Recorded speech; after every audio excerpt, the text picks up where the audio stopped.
Bonjour à toutes et à tous, bienvenue pour cette deuxième partie de l'introduction à Azure Arc. Je rappelle que dans la première partie, j'avais présenté ce qu'était Azure Arc ainsi qu'Azure Arc Enable Servers. Là, on va attaquer la deuxième partie et dans cette seconde partie, eh bien, je vais vous parler d'Azure Arc Enable Kubernetes. Donc, ce service Arc est désormais GA, donc ça veut dire qu'il est disponible et prêt pour de la production depuis le mois de mars 2021, pour être plus précis depuis Ignite 2021, qui était la conférence Microsoft, et il est disponible dans les régions Azure suivantes. Là encore, comme je l'avais dit dans la première partie, on parle ici des régions Azure où sont créés les objets qui référencent vos objets hors de Azure. Là encore, ça ne veut pas dire que vos serveurs ou vos clusters Kubernetes doivent être dans ces régions-là, bien entendu. On supporte également Azure Lighthouse dans Azure Arc pour Kubernetes. Ça veut dire que si vous êtes partenaire et que Microsoft et que vous gérez des environnements de clients, vous pouvez utiliser en fait votre propre base Azure Active Directory de compte pour administrer les environnements de vos clients. Alors, les versions de Kubernetes qui ont été testées par les équipes produits avec succès avec Azure Arc Enable Kubernetes sont les suivantes. On a du Red Hat OpenShift, du Tanzu Kubernetes, des clusters Kubernetes qui ont été déployés en utilisant les charms de Juju, de Canonical. On a également du Kubernetes créé avec du SUSE Rancher, du Nutanix, de l'ELK côté AWS et du GCP. Donc vous remarquerez ici qu'il y a des numéros de version, c'est juste des numéros de version qui ont été testés avec succès, ça ne veut pas dire qu'il n'y a pas de support. Globalement, Azure Arc pour Kubernetes va fonctionner sur toute distribution de Kubernetes, pour peu aujourd'hui qu'on soit sur de l'environnement derrière basé sur de l'X86. Donc aujourd'hui, on peut faire de l'Arc par exemple sur des plateformes ARM telles qu'un cluster Raspberry Pi ou des choses comme ça. On est réservé effectivement au monde des serveurs de type x86.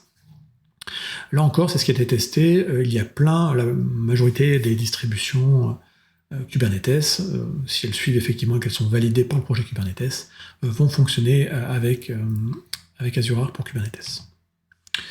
Donc concrètement, à quoi va servir Azure Arc Enable Kubernetes?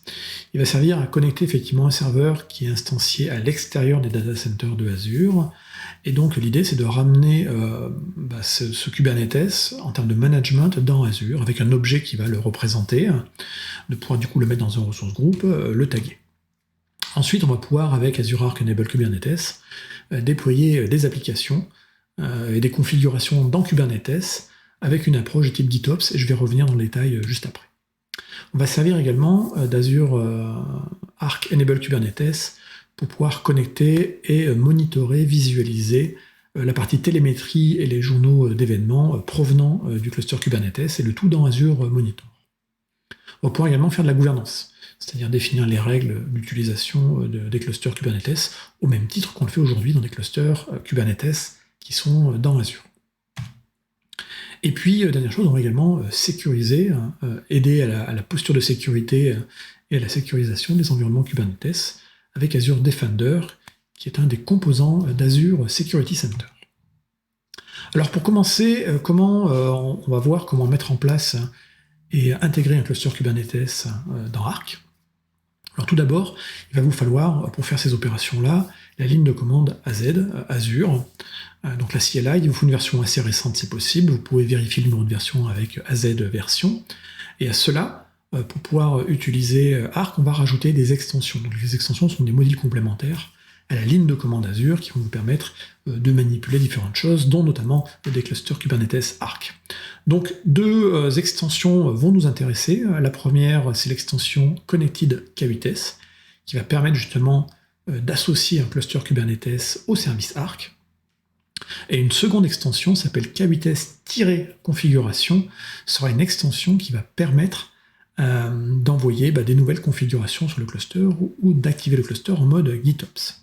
Alors point important, on le verra notamment dans la partie Azure Arc Enable Data Services, il existait au préalable une autre extension K8s configuration sans le tirer. D'accord ? Donc sans le tirer, oubliez-la, c'était avant dans les versions preview, quand on est en version JA, on va bien utiliser le K8S-configuration. Vous remarquerez d'ailleurs au passage que son numéro de version est égal à 1, 1, 0 ou supérieur, bien entendu. Là encore, une fois que vous avez installé ces extensions, vérifiez-le toujours avec un AZ version. Vous aurez donc le numéro ici de version de la CLI, de l'Azure CLI, plus les numéros de version des extensions. Donc vous voyez que la K8S configuration, qui était l'extension historique, n'a pas de tiret et sur une version 0.20 quelque chose. Donc celle-ci, ne l'installez pas, elle n'est plus nécessaire maintenant. Une fois qu'on a ça, à tout moment, vous pouvez vérifier les extensions de votre CLI en faisant un AZ Extension List. Et il faut également penser à les mettre à jour régulièrement, ces extensions, en faisant simplement la commande AZ Extension Update, et ensuite le nom de l'extension. Donc en l'occurrence ici, j'ai mis à jour l'extension Connected K8S, et vous voyez que je suis passé d'une version 1.11, 1.1.1 à 1.1.2.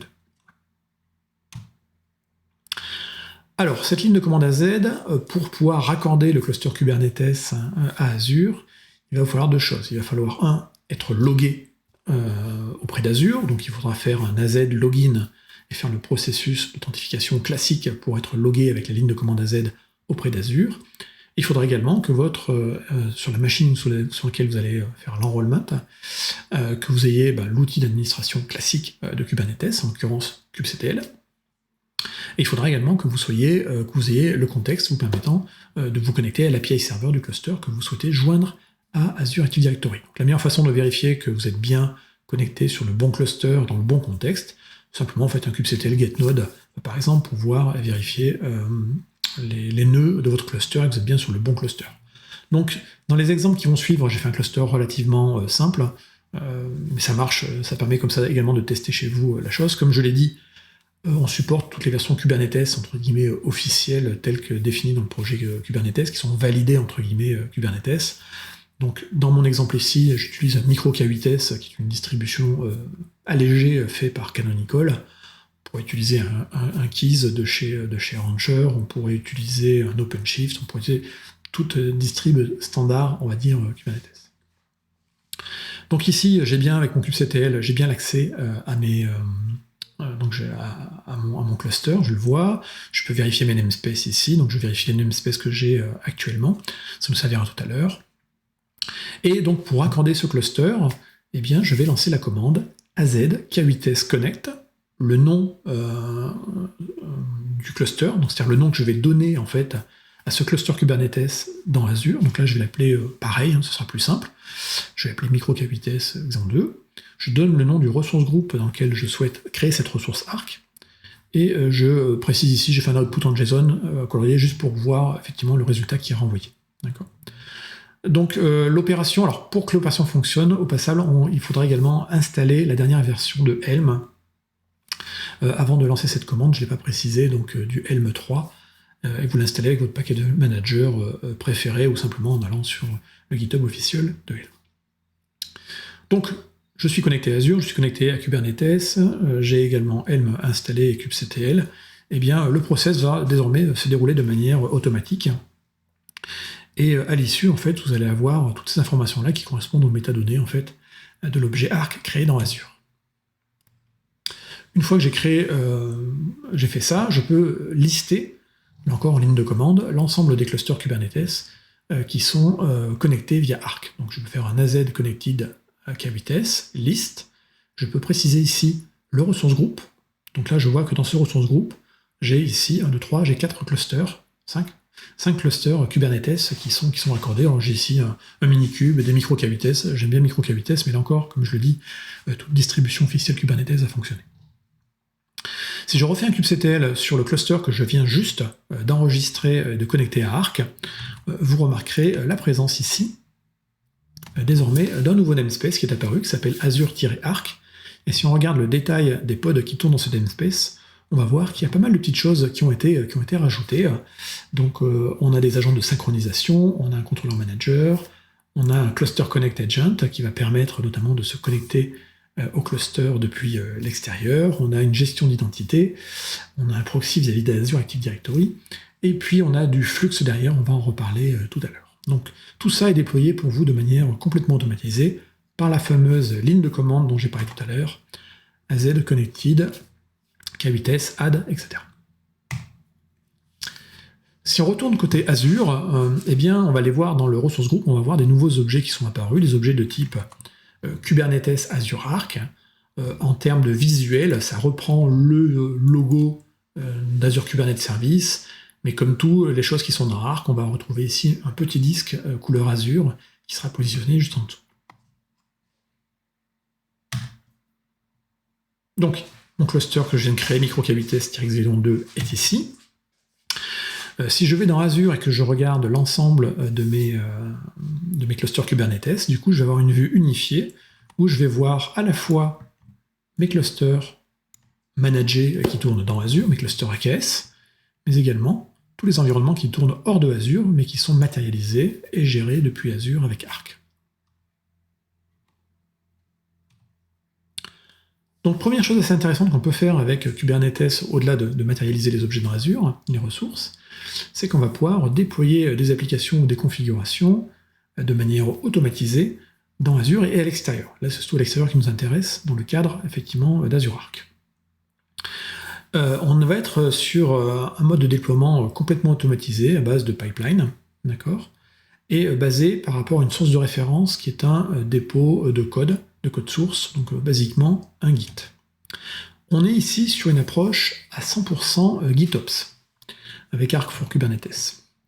Donc ça veut dire que l'ensemble des déploiements des applications seront basés par rapport effectivement à des groupes de ressources, et l'approche GitOps permettra de configurer, de déployer du configuration as code sur un ou plusieurs clusters. Ça c'est l'intérêt effectivement de pouvoir déployer à l'échelle sur plusieurs clusters dès qu'on va faire un changement de configuration ou d'applicatif dans un dépôt de code source.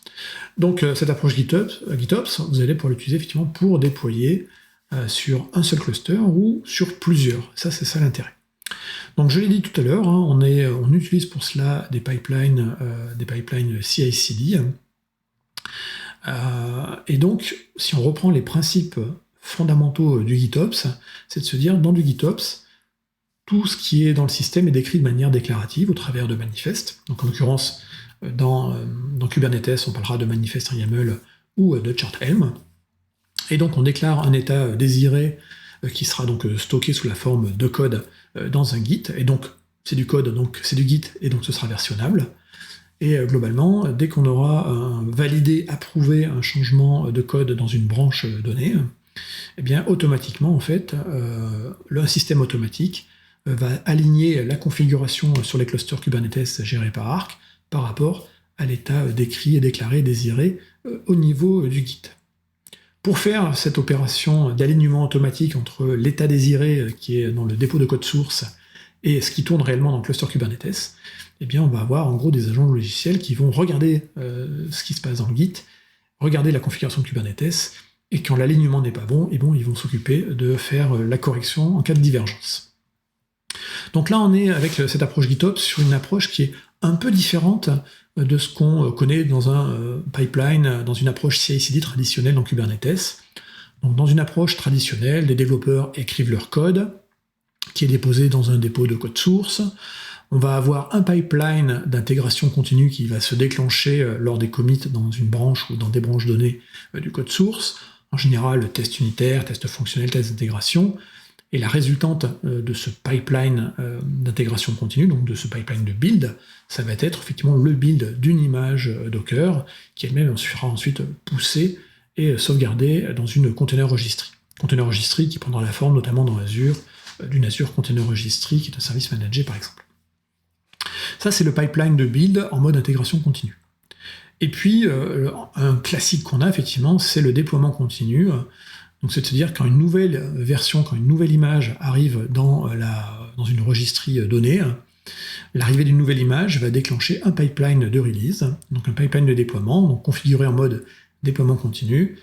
Si une nouvelle image arrive, automatiquement on déploie dans le cluster cette nouvelle image, voilà, tout simplement.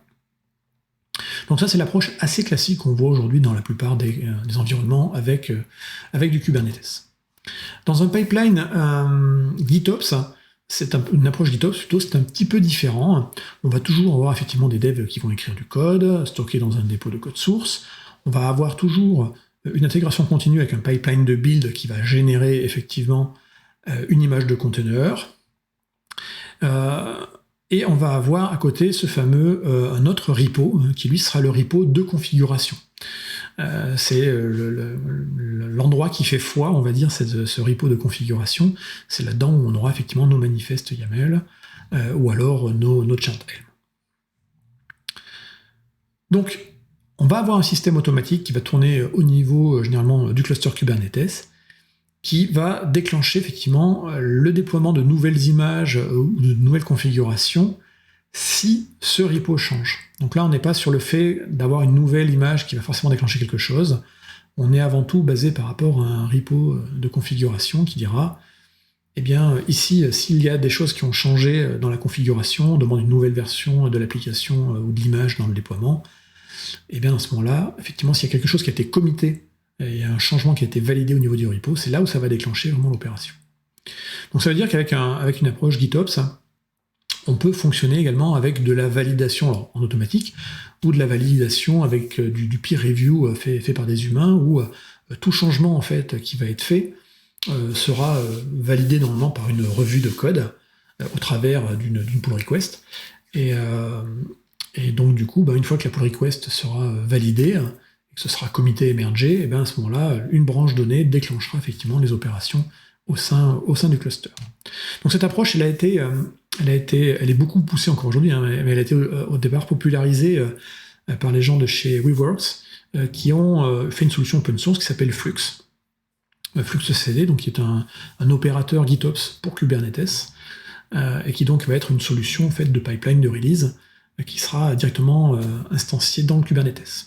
C'est cette solution-là qu'on a choisie dans Kubernetes, dans Azure Arc Enable Kubernetes, et donc ce sont ce type d'agents qui vont tourner en fait dans notre cluster Kubernetes géré par Arc, et qui vont aller surveiller effectivement les repos qu'on va leur donner à surveiller. Donc, un workflow GitOps, pour reprendre, là je reprends en gros ce qu'explique Weaveworks dans leur approche, et désormais vous trouverez beaucoup de documentation sur cette nouvelle façon de travailler finalement. Et là l'idée encore, c'est d'utiliser peu de commandes en direct vis-à-vis des clusters, mais de toujours passer par un endroit où c'est versionné et on a une trace de ce qu'on veut avoir. Donc les développeurs écrivent du code applicatif, le poussent le valident dans leur dépôt de code source qui va déclencher l'intégration continue. L'intégration continue va construire et pousser des images de containers dans une registrie, voire éventuellement des charts Helm également, parce qu'on peut pousser des charts Helm dans une registrie. Une pull request va être faite pour demander de mettre à jour les manifestes de l'application. Si la pull request est validée, à ce moment-là, la validation de cette pull request va déclencher la mise à jour de l'application, car les technoflux, effectivement, ou la mécanique GitOps va aller voir qu'il y a eu un changement du côté, effectivement, d'une branche donnée. Là, à ce moment-là, les agents flux vont s'assurer de faire correspondre l'état désiré, c'est-à-dire défini dans le code sur le Git dans la branche donnée, par rapport à ce qui tourne dans le cluster, et donc il va aligner la configuration par rapport à ce qui est demandé.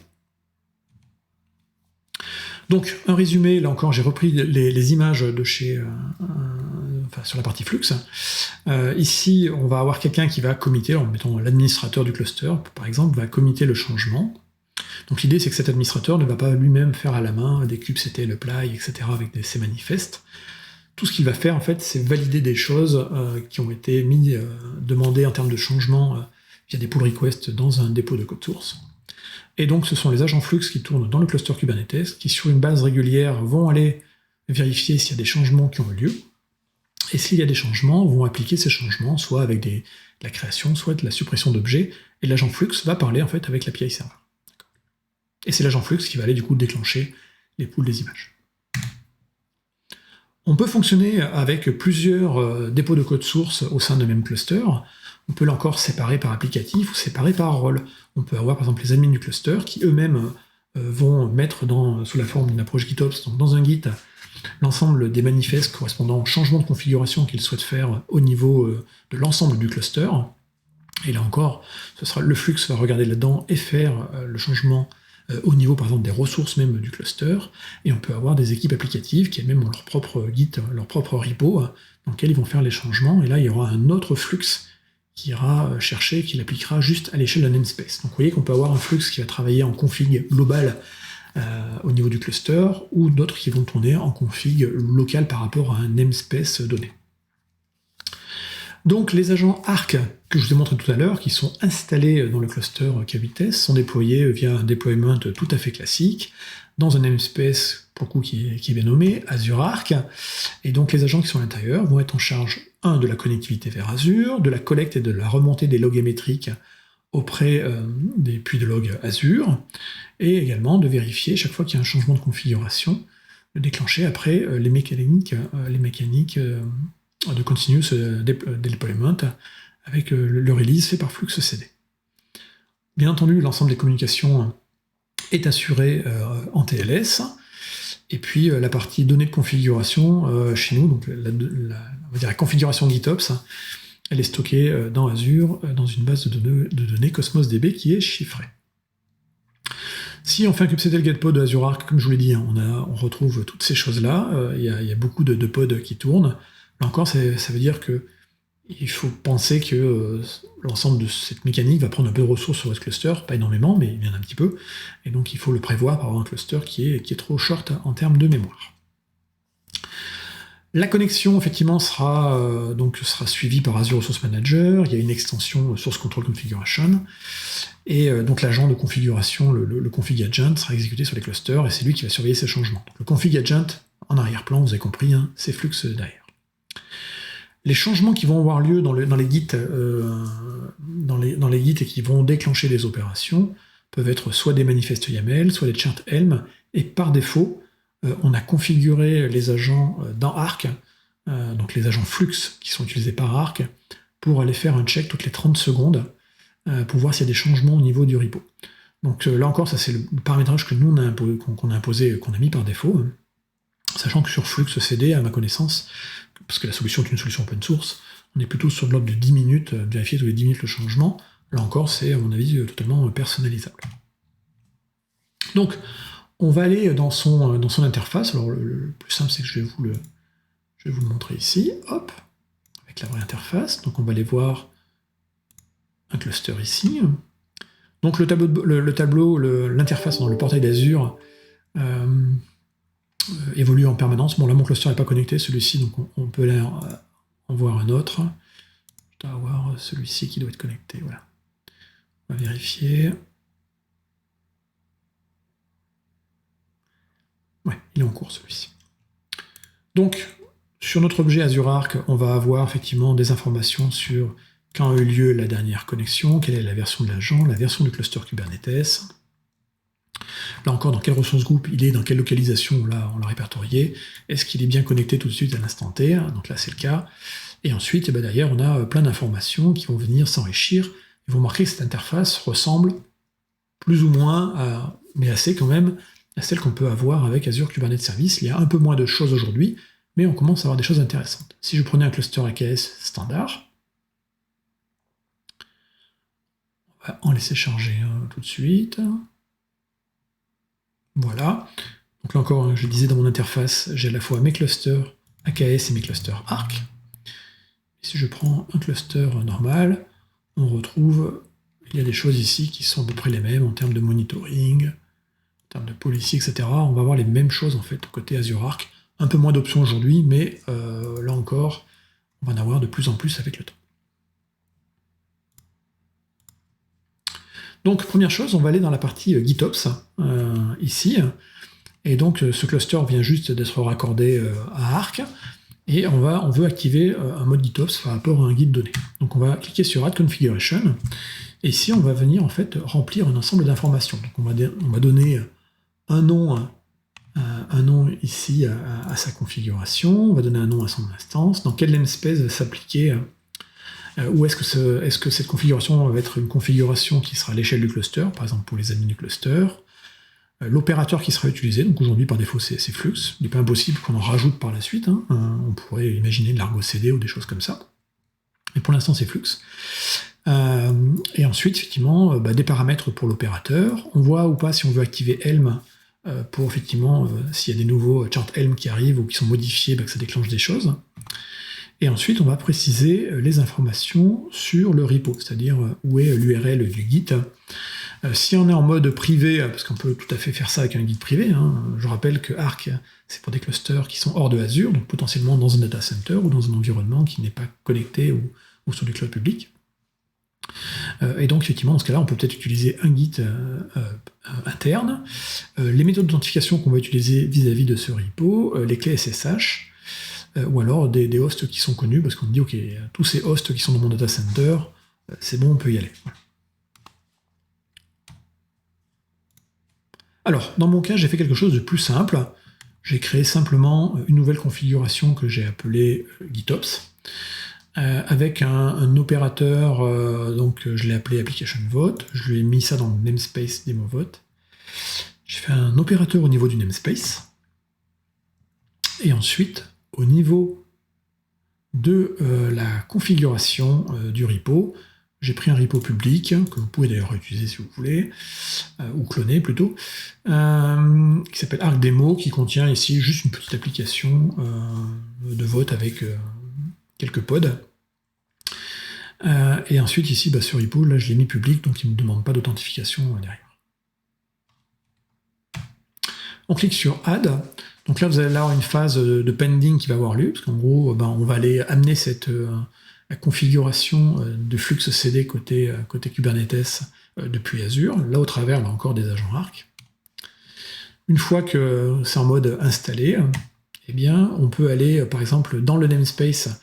Donc ici j'ai plusieurs namespaces qui ont été créés, parce qu'en fait, là encore, par rapport à mon repo, il s'est aligné par rapport à mon repo où je lui avais demandé plusieurs créations de plusieurs namespaces. Donc on va aller voir le DemoVote qui m'intéresse plus particulièrement. Je fais un kubectl getPod de DemoVote.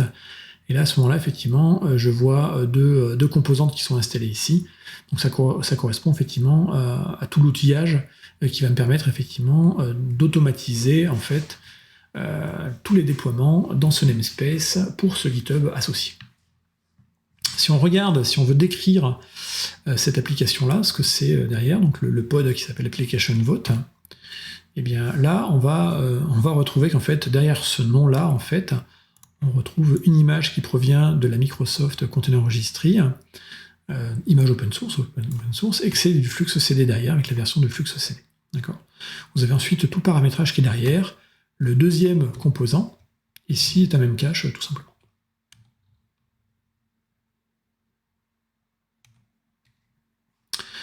Si vous prenez la deuxième extension qu'on avait installée tout à l'heure, la kvts-configuration, et que vous faites la commande az kvts-configuration list avec le nom du resource group et le nom de votre cluster, ici, cluster donc micro 02, et bien vous allez retrouver ce que j'ai créé tout à l'heure par l'interface graphique. Alors là ici je suis en mode table, donc j'ai une version résumée bien entendu de la configuration, avec un output en JSON ou un output en YAML, on aura un peu plus de détails. Mais on voit ici que cette configuration-là que j'ai appelée -gitops, elle est associée à un repo qui est mon GitHub, sur cet opérateur-là, pour ce namespace, et qu'actuellement, ça a été bien provisionné.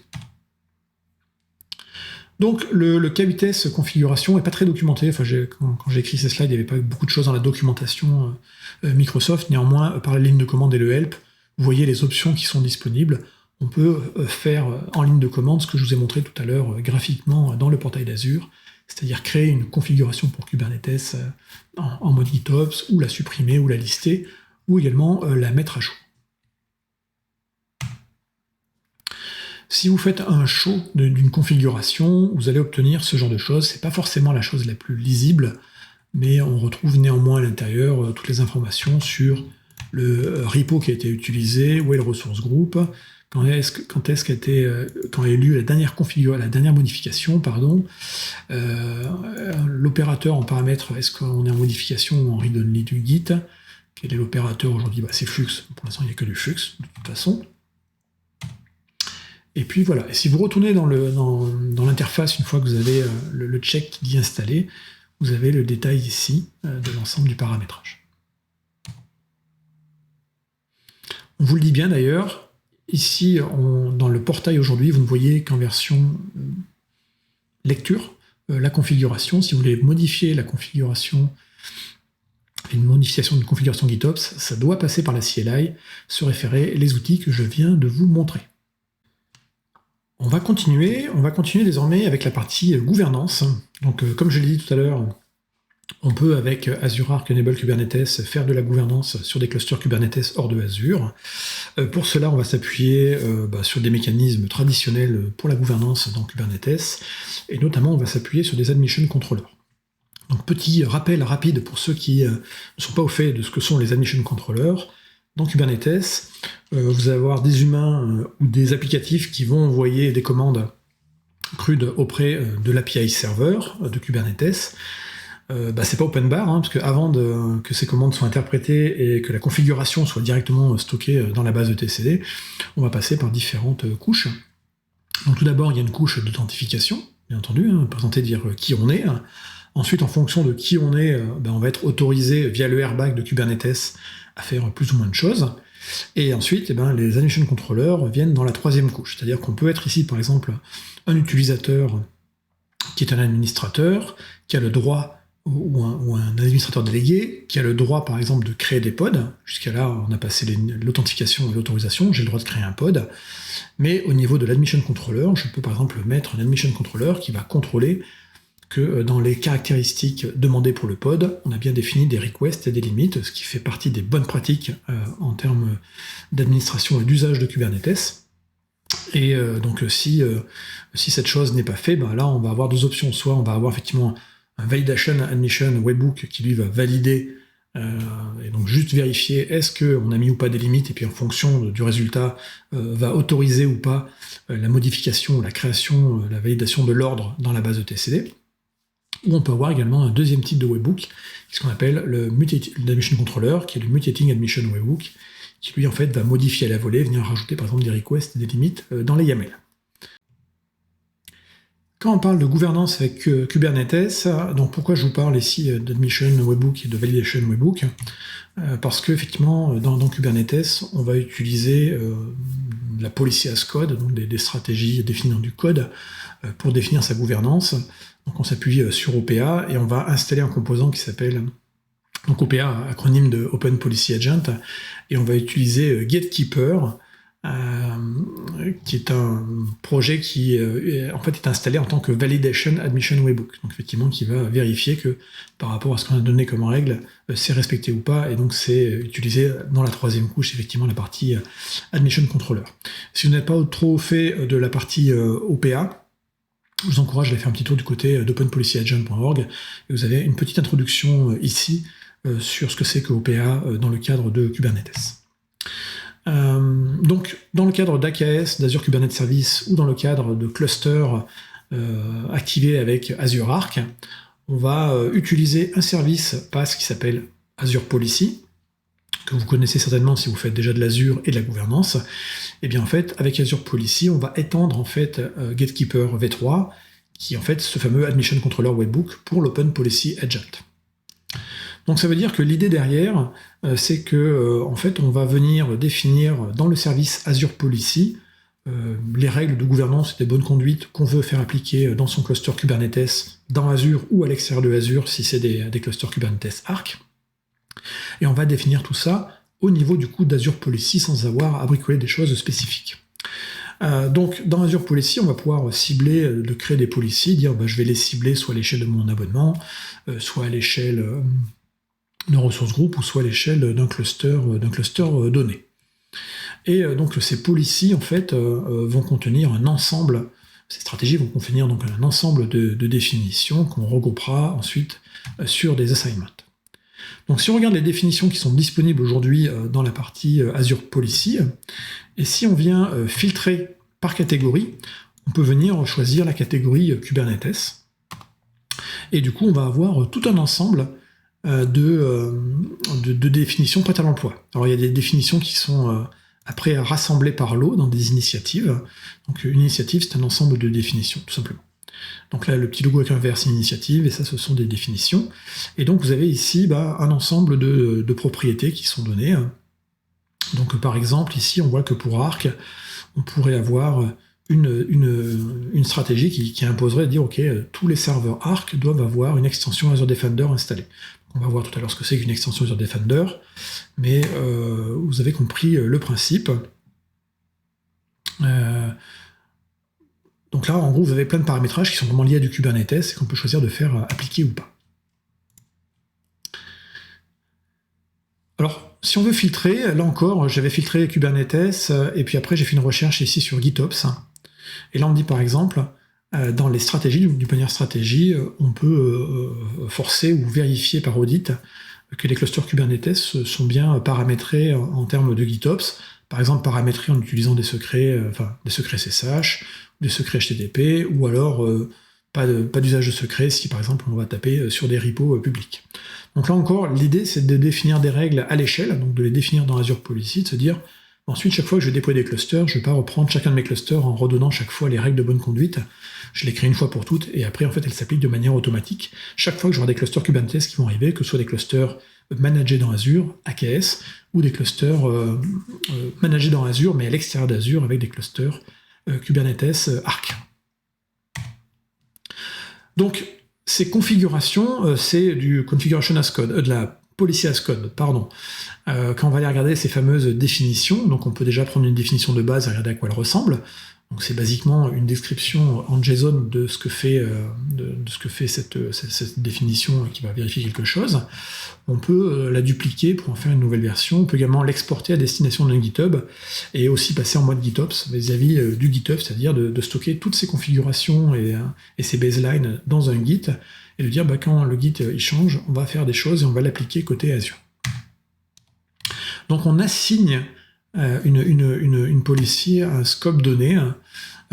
Si on veut assigner un ensemble de policies, dans ce cas-là, on va créer d'abord une initiative et on assignera une initiative à un scope. Donc là, par exemple, ici, je veux affecter en disant tous les clusters Kubernetes que je vais cibler dans ce scope auront un paramétrage qui les autorisera effectivement à avoir une configuration GitOps sans secret. Donc, on va donner le scope. Ici, par exemple, je le fais sur mon abonnement et sur un resource group particulier. Je pourrais faire des exclusions par rapport à des clusters à l'intérieur. Je vais donner un nom ici à mon assignment. Je vais choisir ou pas d'enforcer cette stratégie. Et ensuite, je vais donner les paramètres. Donc là, paramètres, par exemple ici, de manière automatique, je peux aller créer une configuration avec un nom sur un namespace donné, avec un opérateur donné par rapport à une URL donnée. Donc ça veut dire que si par exemple dans tous vos clusters vous déployez un certain nombre de composants, je ne sais pas, un cert manager, un Prometheus, tout plein de solutions qu'on trouve assez classiquement, un ingress de type, je ne sais pas, Envoy, Nginx, HAProxy, que vous voulez en fait que tous vos clusters soient configurés de la même façon là-dessus, le mieux c'est de le faire par policy et d'utiliser cette approche GitOps. Donc d'avoir en gros dans un repo l'ensemble des manifestes pour déployer tout ça, et là en fait de l'activer par les stratégies Azure Policy de manière automatique. Chaque fois que vous aurez effectivement un nouveau cluster qui arrivera dans ce namespace, automatiquement il va hériter de cette configuration-là.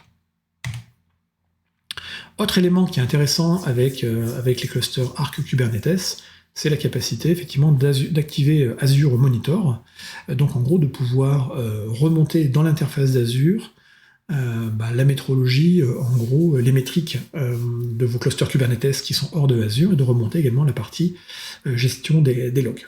Donc là, l'idée c'est vraiment d'avoir la même expérience qu'avec un cluster managé dans Azure tel que AKS, et la configuration a été simplifiée récemment.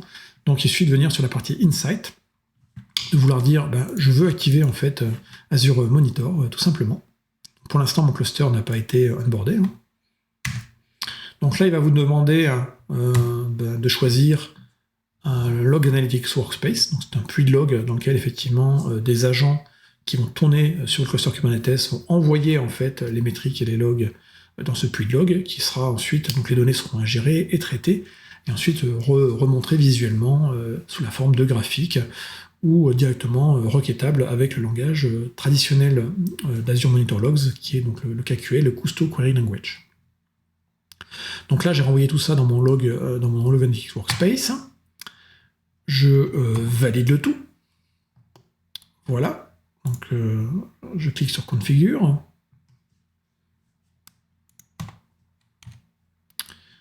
Il va s'occuper comme un grand de faire la partie onboarding. Ça va prendre quelques minutes. Là il me dit, bon, ça risque de prendre environ 5 minutes. Il y a besoin d'avoir une connectivité à Azure, on s'en serait douté. Et puis effectivement, c'est une tautologie, mais effectivement, si on n'a pas de connectivité, ça risque de prendre plus de temps. Bravo les gars, c'est un bon message, mais c'est vrai. Une fois que c'est terminé, vous pouvez vérifier en allant dans la partie extension, ici, qu'une nouvelle extension a été installée sur ce cluster, et donc c'est l'extension qui est liée à la partie monitoring, tout simplement.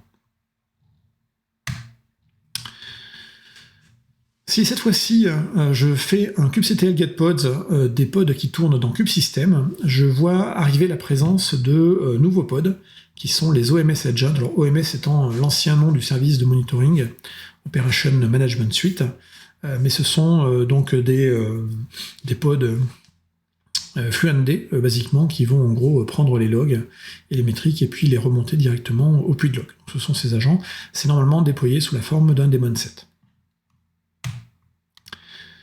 Une fois qu'on a eu un petit peu de métriques qui sont arrivées, eh bien, on retrouve dans la partie Insight l'ensemble en fait finalement des compteurs qui nous intéressent, en l'occurrence effectivement la vue globale en termes de CPU du cluster, son usage mémoire, le nombre de nœuds. Donc ça c'est intéressant quand on a des clusters qui évoluent en termes de nombre de nœuds.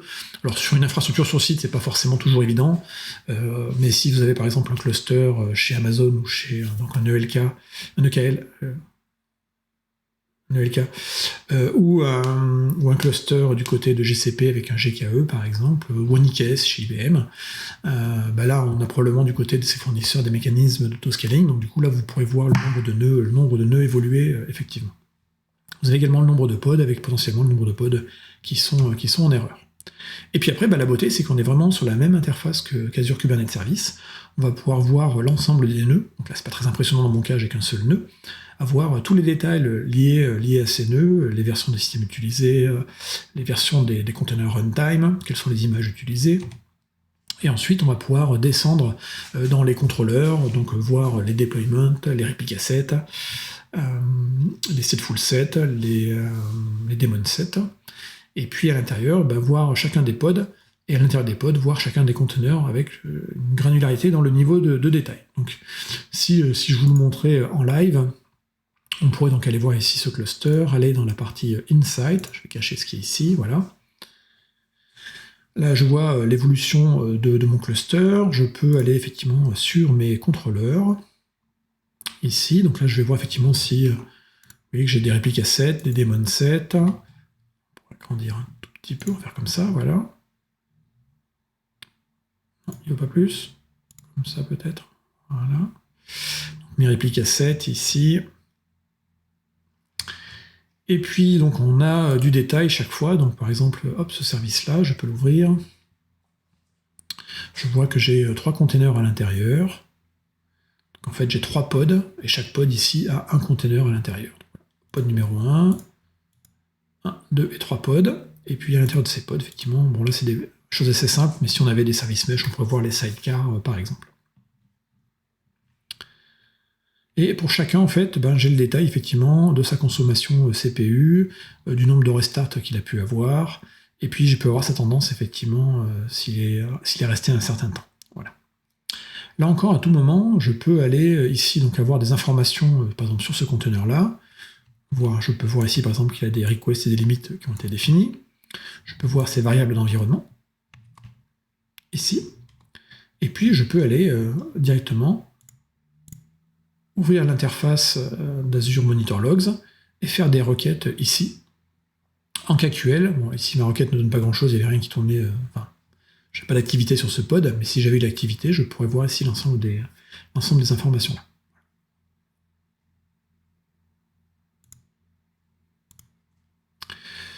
Si vous allez dans Azure Monitor, là encore vous allez retrouver dans la partie Insight, ici, pour la zone Containers, vous allez avoir une seule vue unifiée, où vous allez voir l'ensemble de vos clusters Kubernetes, donc que ce soit de l'AKS ou de l'Azure Arc, avec après derrière leur état de santé, est-ce qu'ils sont en bonne santé, combien il y a de pods user et de pods de système qui tournent, combien on a de nœuds.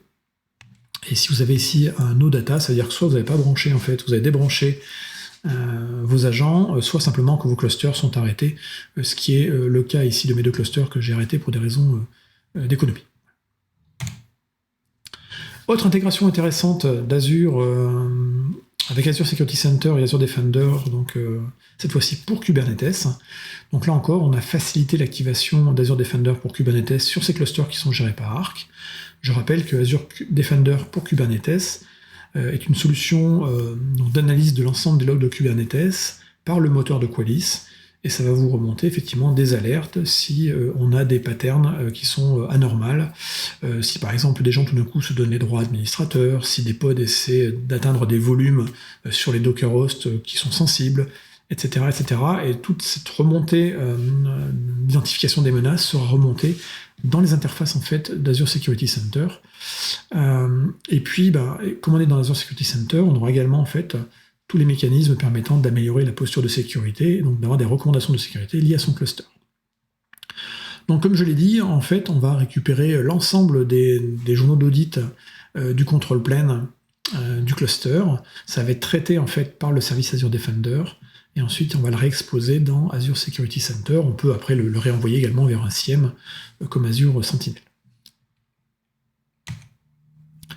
Donc visuellement, quand on va aller dans les recommandations, et là on va pouvoir faire un filtrage sur les ressources de type par exemple Kubernetes, mais on va voir ici que dans les Azure Defender, on a de l'Azure Defender pour Kubernetes, et là on peut avoir des recommandations. Donc là c'est pour un Kubernetes au sens large, mais vous remarquerez ici que vous avez également la présence pour les serveurs, pour les clusters Kubernetes activés avec Azure Arc. Et là on me dit par exemple que j'ai 2 clusters sur lesquels je n'ai pas de l'Azure Defender pour Kubernetes. Du coup, là encore, l'expérience Azure Security Center est toujours assez bien intégrée, on n'a plus qu'à cliquer sur cet objet-là. On me dit ces 2 clusters-là sont concernés, voilà, donc ces 2 ressources ne sont pas protégées. Il y a un quick fix logique qui permet de faciliter ça. On peut cliquer sur le bouton fixe également.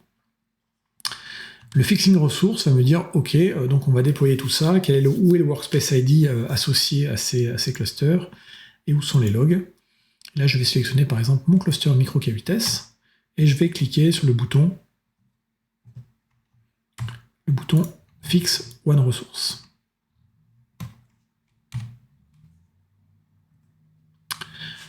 Automatiquement, il va aller installer pour moi tous les composants qui vont bien, et donc on va voir désormais dans la partie extension une nouvelle extension qui s'appelle Microsoft Azure Defender Kubernetes, sa version, et je vois qu'elle est installée.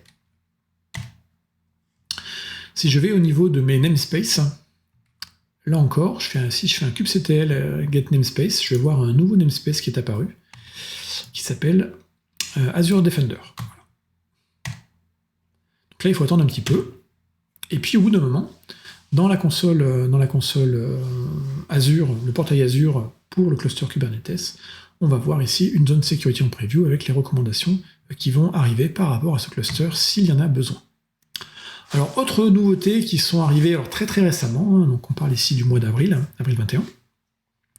Donc la notion d'extension, vous l'avez vu, en fait, ça permet d'activer facilement de nouvelles fonctionnalités, donc ça c'est une chose qui est arrivée très récemment. Le Cluster Connect et le Cluster Location. Alors le Cluster Connect, c'est pour moi une des fonctionnalités les plus intéressantes. On m'a souvent posé la question au début en fait d'Azure Defender, d'Azure Arc pour Kubernetes, si on pouvait accéder du coup à l'API serveur des clusters qui étaient hors de Azure. La réponse à l'époque était non, parce que ces clusters pouvaient tourner dans des environnements privés sans forcément exposer l'API serveur publiquement. Donc avec le Cluster Connect, en fait, on va pouvoir accéder à l'API serveur de ces fameux clusters gérés depuis Azure, sans forcément ouvrir en fait des flux réseau entrants au niveau des équipements réseau des organisations. Donc le principe, il est relativement simple. On va avoir un agent installé dans le cluster qui va monter une connectivité vers Azure, qui va assurer en fait le rôle de reverse proxy. Et donc on va passer en fait par la ligne de commande AZ pour pouvoir rebondir en fait et de monter un tunnel jusqu'à l'API serveur du cluster, le tout par Azure et via du TLS. Du coup, c'est assez intéressant parce que si vous avez des pipelines qui sont hostés, comme je sais pas, des pipelines côté GitHub Action ou dans Azure DevOps et que vous ne souhaitez pas utiliser des agents locaux sous la forme de machines physiques ou virtuelles dans vos data centers, on va pouvoir utiliser dans le pipeline le Cluster Connect pour utiliser Azure comme reverse proxy de rebond pour accéder en fait aux API serveurs de ces clusters Kubernetes.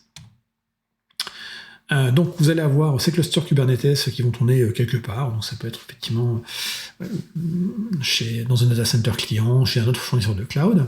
Il va y avoir effectivement un agent qui va tourner dessus, qui va utiliser effectivement des proxys. Vous allez avoir un heartbeat qui va être envoyé sur un data plane ici, et donc on va émettre une connexion sortante, un socket, une TLS, jusqu'au service Connect d'Azure Kubernetes Service. D'accord ? À partir de là, un utilisateur qui aura besoin, par exemple, de faire un kubectl getPod, un utilisateur ou un administrateur, pour être plus précis, ou un pipeline, va s'authentifier auprès d'Azure, et va faire la commande azconnected proxy. Et à partir de là, effectivement, on va pouvoir accéder à l'API serveur qui a été exposé via ce composant-là, et là, c'est côté Azure. Donc les prérequis pour utiliser le Cluster Connect, déjà avoir des agents qui sont en version supérieure à la 1.10, d'accord, ça c'est important, et de mettre à jour l'extension Connected K8s, d'accord. Ensuite, il va falloir venir l'activer, cette fonctionnalité. Donc on va faire un AZ Connected K8s, Enable Features, features, et là on va donner le nom de la fonctionnalité qui s'appelle Cluster Connect. On précise le nom du cluster Kubernetes, le ressource group. Il vous faut bien entendu avoir Helm sur votre machine, mais ça on l'avait déjà avant. Et une fois que vous avez le message que c'est bien activé, c'est super, on va pouvoir l'utiliser. Si on regarde, si on refait un petit tour du côté du namespace Azure Arc, on va voir la présence d'un nouvel agent qui était installé, qui s'appelle le Cluster Connect Agent, effectivement qui est en running avec 2 instances. Pour se connecter, alors là encore, il faut être authentifié, donc on a 2 méthodes d'authentification, soit on passe par l'Azure Active Directory, soit on va passer par un service token account, donc un bearer token qui est généré côté Kubernetes. Et donc si on utilise l'Azure Active Directory, il va falloir faire bien entendu un cluster role binding entre l'identité Azure Active Directory et bien entendu le cluster role admin.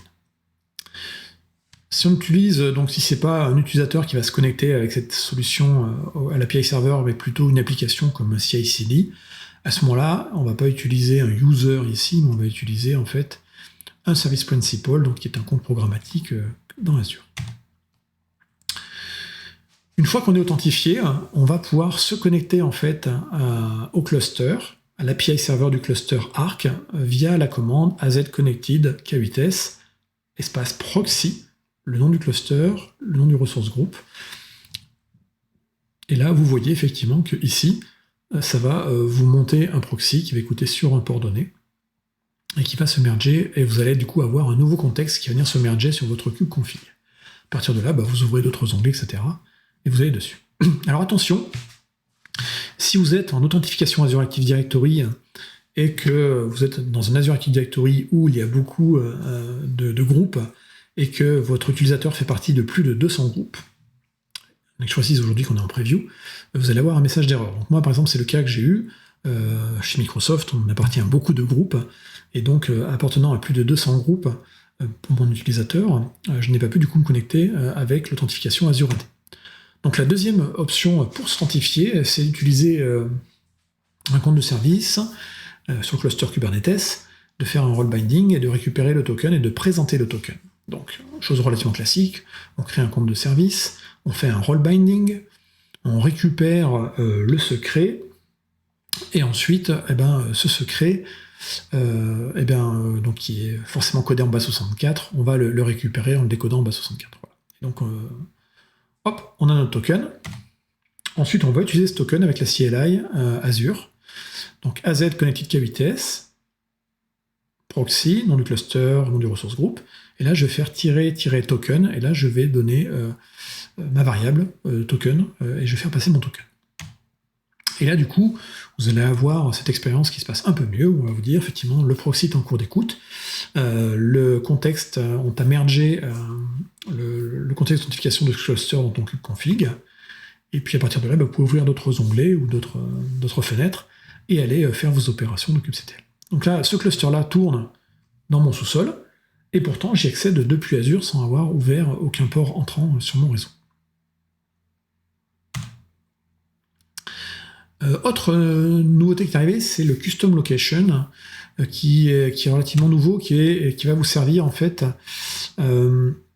pour les prochains services dont je vais parler dans la vidéo prochaine, la vidéo numéro 3, que sont les services de Data Service Enable, donc la création d'instances managées de Postgre et Hyperscale sur du Kubernetes. Et donc ça va permettre ici de définir effectivement des localisations, un petit peu comme on définit des régions Azure. Et bien là, vous allez pouvoir créer vos propres, entre guillemets, régions pour vos déploiements en interne. D'accord ? Ce Custom Location a une dépendance par rapport à Cluster Connect, donc effectivement c'est intéressant d'activer le Cluster Connect désormais pour pouvoir l'utiliser. Et ce schéma n'est pas très intéressant pour ce que j'ai à raconter. Les Custom Location donc, ont pour prérequis d'avoir une version assez récente de la CLI, d'avoir effectivement les extensions Connected K8s, Custom Location, donc K8s-extension, et non pas la version collée. Voilà, donc celle qui est bien en 1.0. Et d'enregistrer un nouveau provider, effectivement, qui s'appelle le provider Microsoft.extended location. Donc pour activer un provider, on va faire un AZ provider register, le nom du namespace, Microsoft Extended Location. On vérifie, ça prend quelques minutes avant d'être enregistré. Une fois que c'est enregistré, du coup, on va avoir deux options. Ensuite, quand on va faire un AZ Connected K8s, on va activer la fonctionnalité comme on l'a fait tout à l'heure. Et on va venir activer alors le feature Cluster Connect, je l'avais déjà fait. Si vous ne l'avez pas fait, c'est le moment de le faire, Cluster Connect, et le Custom Location. Ensuite, vous pouvez créer des ressources extensions associées à ça, donc qui vont utiliser en fait tout simplement cette chose-là. Donc les Custom Locations vont apparaître dans l'interface d'Azure. On va les retrouver. Hop. Si vous faites une recherche ici sur Arc, donc soit vous êtes ici directement dans Arc, et là vous avez une zone qui s'appelle Custom Location, soit vous pouvez également rechercher Custom Location, et normalement désormais c'est un objet qui existe ici. Alors ça ne contient pas grand chose, mais c'est utilisé pour les services Arc derrière, et vous allez associer en fait à des Custom Location certains services. Pour l'instant c'est assez limité, et moi j'ai par exemple activé ici comme service les services de Arc Data Services, dont je parlerai dans la vidéo numéro 3. Voilà. Alors on va avoir également un accès par Azure AD du Airbag, ça va être nouveau. C'est des choses qu'on est en train de faire du côté de Kubernetes et qui sont en train d'arriver en preview du côté d'Azure Arc pour Kubernetes. Ensuite, comme je vous l'ai dit, on a des agents qui vont tourner dans Azure Arc. Donc par défaut, les agents qui sont dans les clusters Kubernetes sont en mode mise à jour automatique, grâce notamment aux mécaniques d'extension. Donc c'est plutôt pas mal.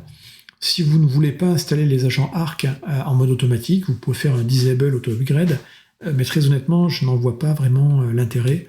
Voilà. Et puis si vous avez un cluster qui est déjà en mode Arc et que vous l'aviez installé, donc que de base c'est en mode automatique, vous avez le droit de venir changer la configuration avec un Connected K8s update et en mettant l'auto-upgrade à false. Il n'y a pas de bonne raison, à mon avis, aujourd'hui, de faire ce genre de choses, mais sachez que c'est possible. Si du coup, vous n'êtes pas en mode automatique, mais que vous voulez contrôler quand vous mettez à jour les agents de manière manuelle, eh bien, dans ce cas-là, vous pouvez en fait faire la commande AZ Connected K8s, upgrade, nom du ressource groupe, nom du cluster, et ensuite vous allez préciser -agent version en donnant la version de l'agent. Attention, il y a une stratégie de support sur ces versions de l'agent, donc c'est un petit peu pour ça que je ne vois pas trop l'intérêt de le mettre en mode manuel. Voilà, ça c'est un avis personnel. Vous avez une fenêtre de tir de N-2 pour les versions Arc, donc N c'est la dernière version mineure des agents Arc qui est déployée, et on supporte effectivement N-2. On a une version mineure en généralement qui est fournie par mois, donc ça veut dire qu'avec N-2, on a 3 mois de rétrocompatibilité. D'accord ? Fenêtre de support pour les versions de Kubernetes, là encore on est sur N-2 par rapport à la dernière version stable de l'upstream Kubernetes. Donc si vous avez des vieux clusters Kubernetes, il y a probablement un moment où vous allez avoir un souci. Donc là encore, c'est pas forcément lié que à Arc, mais on essaie de suivre à peu près le flux de release en fait, de Kubernetes et de ne pas avoir effectivement une grosse divergence entre les versions des agents et les versions des clusters en termes de support. Donc, pour terminer et pour résumer cette vidéo, qu'est-ce que c'est que Arc Enable Kubernetes?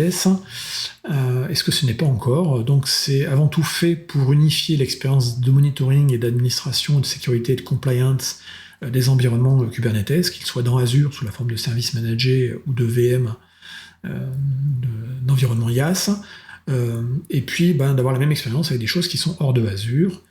Hors de Azure, ça veut dire dans vos data centers ou chez d'autres fournisseurs de cloud. Azure Arc permet de gérer la configuration, le déploiement d'applications de tous les clusters qu'on va avoir à Kubernetes. et le tout en mode DevOps. Et on parle bien ici de la configuration intrinsèque du cluster et du déploiement d'applications dans le cluster. On ne parle pas de l'enveloppe à l'extérieur, c'est-à-dire la configuration du cluster dans un environnement, par exemple AWS ou GCP. Donc ça, c'est une chose à retenir. Aujourd'hui, en l'état en tout cas, avril 2021, Azure Arc Enable Kubernetes n'est pas là pour vous aider à déployer des clusters Kubernetes à l'extérieur de Azure, n'est pas là pour gérer le cycle de vie de ces clusters en termes de montée de version ou en termes d'élasticité. Donc ça sera toujours géré du côté, on va dire, des fournisseurs, soit des fournisseurs de cloud autres que Azure, soit les équipes internes en charge de tout ça. Nous reste la question de combien ça coûte. Donc, embarquer un cluster Kubernetes pour le matérialiser dans Azure en installant les agents est gratuit. Ce qui va être facturé, c'est facturé à partir du mois d'avril 2021, c'est l'utilisation faite des approches GitOps, c'est-à-dire l'utilisation de toutes les mécaniques pour automatiser le déploiement et le maintien par rapport à un Git des configurations et des applications dans un cluster Kubernetes. Le mode de facturation qui a été choisi est de faire un coût fixe par VCPU et par mois, sachant que les 6 premiers VCPU sont gratuits, donc on va dire pour évaluer dans des environnements de test and dev, ça va vous coûter 0. Puis si vous êtes sur des gros clusters, effectivement, il y aura une facturation, mais qui est relativement faible. La partie donc du coup control plane, je le répète, elle est gratuite, qu'on soit pour Azure ou Azure Ressources. Et puis pour effectivement la partie GitOps, on va faire payer au VCPU. Et vous avez ici l'échelle des prix. Là encore, comme pour les machines virtuelles avec Arc, se référer la partie 1 de cette série de vidéos, on va faire payer également les logs ingérés et les Azure Defender si vous souhaitez mettre effectivement ces fonctions additionnelles à votre cluster. Donc c'est indépendant de la partie purement Arc, ce sont les fonctionnalités qui viennent s'imbriquer après et qui rendent Arc plus sympa, mais ce sont vraiment le mode de facturation séparé. D'accord ? Petit point important, un petit astérix qui est caché ici, sur la partie effectivement de vous faire payer les VCPU si vous faites du GitOps avec Azure Arc. Si vous déployez votre Kubernetes cluster sur de l'Azure Stack Edge, de l'Azure Stack, de l'AKS sur Azure Stack Hyperconverged Infrastructure ou sur du Windows Server 2019, à ce moment-là, ce coût devient nul et on vous le fait gratuitement. Ce qui me permet de terminer cette vidéo avec la dernière nouveauté, c'est que du côté du data center, on a une solution qui s'appelle Azure Stack HCI pour Hyperconverged Infrastructure. Ça permet de déployer en gros des clusters d'hyperviseurs avec un stockage en mode distribué, et du SDN au-dessus. On a une mécanique qui permet également, qui est actuellement en preview, qui vous permet de déployer de manière super simple des clusters Kubernetes on top sur ces clusters Azure Stack HCI. Et donc on parlera ici d'AKS sur Azure Stack HCI. Et donc du coup, installer un cluster Kubernetes dans un environnement sur site devient relativement simple et simplifié. Les images des workers et des masters sont fournies par les équipes AKS, et donc vous avez simplement un assistant qui va vous aider à créer un cluster Kubernetes directement sur votre Azure Stack HCI. Et au passage, du coup, dans cet assistant, vous allez avoir l'option de dire ce cluster Kubernetes que je suis en train de créer sur mon Azure Stack HCI, eh bien, je veux, dès la phase d'installation, le raccorder à Arc pour le matérialiser, là encore, côté Azure. Donc, bonne chose à savoir, n'hésitez pas à faire une recherche sur AKS et Azure Stack HCI dans votre moteur de recherche préféré. Si vous voulez plus d'informations, on est actuellement encore en preview, il y a à peu près des mises à jour qui sont faites tous les mois dessus, avec des articles associés derrière, donc n'hésitez pas à y jeter un œil. Je vous dis merci d'avoir suivi toute cette session autour d'Azure Arc pour Kubernetes. Et la troisième partie de cette introduction à Azure Arc concernera la partie Data Services. On parlera de SQL Server, d'instance managée et puis de Postgre. À bientôt, merci.